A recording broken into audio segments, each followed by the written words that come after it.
Dear friends, finally, the ninth round of discussion that have taken place with the agitating farmers have ended miserably. The government of India has said in categorical terms that it is not going to repeal the three contentious agrarian laws at any cost. And the Minister for Agriculture, Tomar, has revealed that it is up to the Supreme Court of India to decide, and whatever the decision of the FX Court, it will abide by it, even repealing the three agrarian laws against the decision of the government of India. The point herein is that even at the first stage of negotiation with the farmers union, the government of India should have revealed that at any cost it is not going to repeal all the three contentious laws, but it is now telling that the Supreme Court of India would take a call and decide the matter. What is disturbing is this: the matter ought to be decided by the government of India as it is a policy matter. On various occasions and an umpteen number of issues,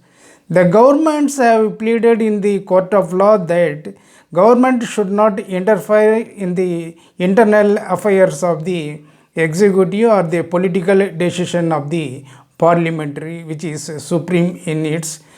end. But the agriculture minister has said that it will abide by the decision of the Supreme Court of India, whatever may be the decision, even repealing the law. But in the court of law, that is in the Supreme Court argument, though the Supreme Court of India has decided to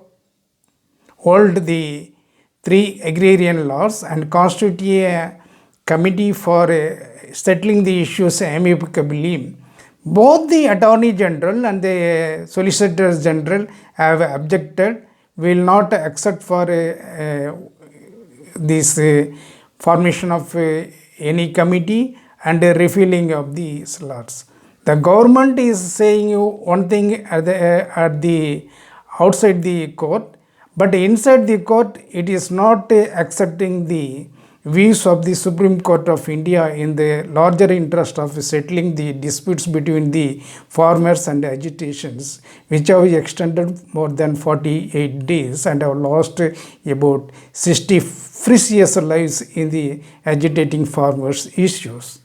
But the point herein is that even before the Supreme Court judgment, our Honorable Prime Minister of India, Narendra Modi, has said it in categorical terms that whatever may be the decision of the Supreme Court of India, it will be accepted in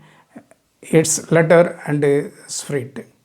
The same sort of a spirit and analogy should be applied to the decision or some sort of directions given by the Supreme Court of India. But it is knowing from the arguments of the Attorney General and the Solicitor General in the yesterday argument, the government of India is not going to accept the directions of the Supreme Court of India is causing disturbing. What is worrying all of us is this: even the lawmakers of the British Parliament, more than 100 in number, have written a letter to the Prime Minister of United Kingdom so as to have the office of the Prime Minister of UK to have influence with the Prime Minister of India so as to settle the issues which has been going on very peacefully and democratically. The point herein is that the government of India is not hearing the viewpoints of the farmers which have been agitating for the past 48 days with a peaceful